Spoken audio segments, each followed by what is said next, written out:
Tanzania. Lord have mercy. You know, while we are slacking in Nigeria and so many other countries, the man is doing wonders. Have you heard about the new president of Tanzania?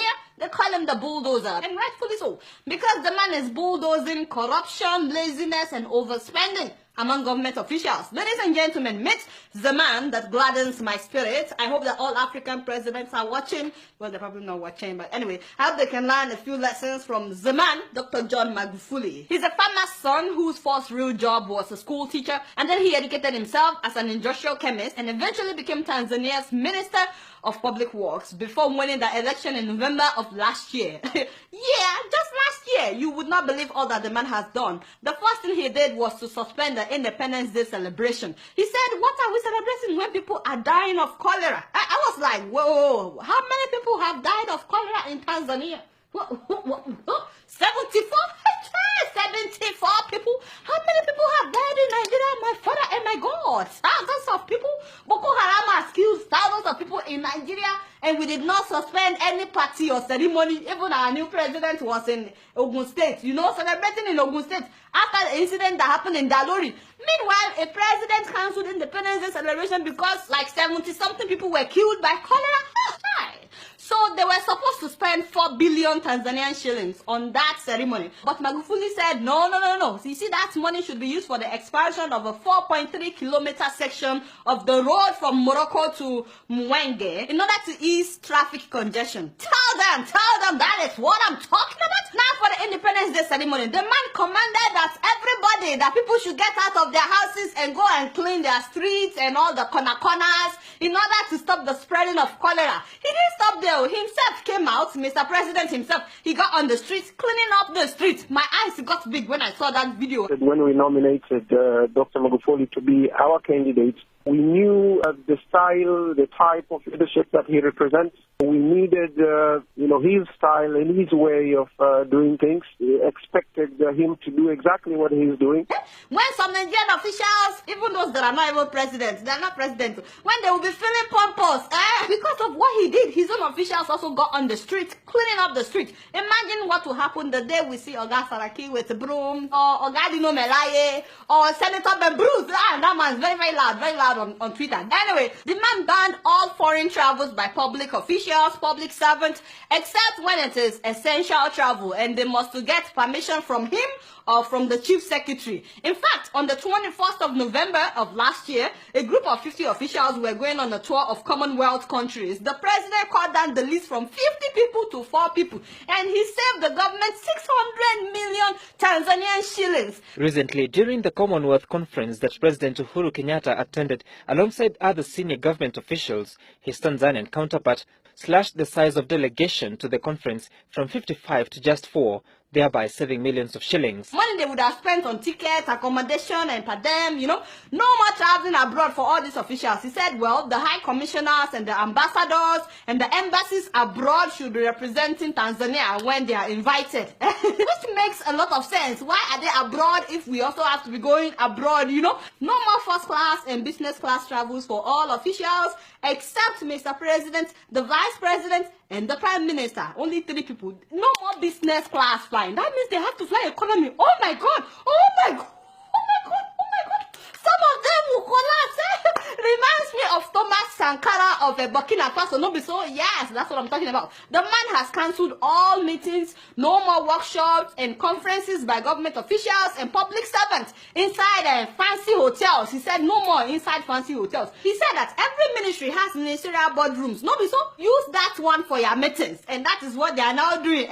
Soon after coming into office, Mr. President went to Muhimbili Hospital unannounced. He just walked there and he walked through all the terrible parts of the hospital that they would normally hide from officials. All the dirty places, all the places where people were sleeping on the floor, where equipment were not working. After seeing many equipment not working and some patients on the floor, the man fired the director of the hospital. He fired all the hospital board members, and he ordered that all the machines that were not working must be repaired within 2 weeks. If not, he would fire the new director as well. Apparently, all the doctors knew that the machines were not working, but instead of repairing them or asking the director to repair them, they were referring patients to their own private hospitals. Sasa huyo ipi MRI inayofanya kazi iko wapi? Hospitali zote za private zinafanya kazi. Kwa hiyo za private zote zinafanya kazi. CT scan za hospitali za private zote zinafanya kazi. Za hospitali ya hapa Muhimbili zote hazifanyi kazi. I know that something like that is going on in Nigeria as well. No, so anyway, he gave them 2 weeks to fix the machines, but guess what happened? The machines were repaired in 3 days. 3 days. And so it is possible to repair this. And then when they opened parliament, they planned a state dinner that would cost 300 million shillings. And when he heard about it, he said, you see this 300 million shillings, make it 25 million. Whatever we can eat with that, we will manage. Now, the rest of the money, he said, they should use it to buy hospital bed for that hospital that he visited, you know, Muhimbili Hospital. So they bought 300 brand new beds and mattresses and 600 bed sheets from that money. Can you imagine? They would have eaten with that money and that would have been the end of it. Now they have 300 brand new beds to admit people into the hospital. By the way, he said that why were engineers using V8 engine vehicles when they were supposed to be using pickups? He said that is more suitable for their jobs. So now they've changed all the vehicles. No more sitting allowances for officials. He said, how the hell are you paid allowances for a job which you have a monthly salary? That also applies to members of parliament, by the way. No more sitting allowances. It was so funny when I heard that the day after he was sworn in, the State House officials were showing him around, you know, his new residence, but he was not really impressed by that. He said he decided to take a walk to the Ministry of Finance. He got there and he told them to get their acts together. He asked why some employees were not in office yet, and I heard that since that day, the traffic jam in the mornings has really increased because people no longer show up late to work after Mr. President's visit. Now he ordered that no more tax exemptions for the big people. Everybody must pay taxes, including the big people. The other day, when he was going to officially open parliament, instead of him to fly the 600 kilometers, the man decided to drive. He drove the whole 600 kilometers from that to Dodoma. He has reduced his own convoy. He even reduced the presidential delegation that travels with him. He surprised everybody when he chose a female vice president. All the big boys were shocked. They were like, what? It's a new day in Tanzania. And then he chose a prime minister that nobody has heard about. They said that this guy has a reputation for hard work and no corruption. All the big guys that thought that they would be prime minister are still in shock, by the way. So after his visit to the Ministry of Finance and that hospital, without announcing, all the other ministries have fastened their belts. Everybody is now hardworking, including a sector that people consider very corrupt. That is the port, where people normally pay bribe to get their stuff. I heard that it has suddenly become the most efficient place. No loads are missing, things are done quickly, and you cannot get your container without paying bribe.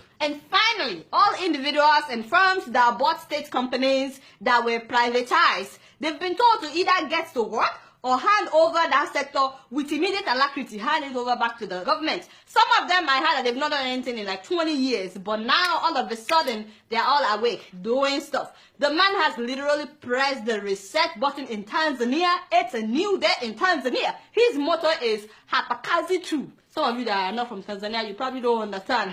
Don't worry, I will teach you. What that means is here, all we do is work. We serve, nothing else. Yes, his people are happy. Of course, the big people are not that happy, especially the corrupt ones, you know. But all the small people, like myself, they're very happy. Ugandans want their president to be like him. They wrote an article about it. South Africans want their president to learn 10 things from Tanzanian president. And of course, I want my president to learn from this man, 3 Gosa. So the president of Tanzania, Gosa.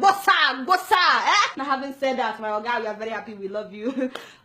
You started well. Please continue to do not disappoint mama. If you keep up like this, very soon Tanzania will become the best country in Africa. No, be so. You guys are not doing anything. Guess what? I'm just keeping it real.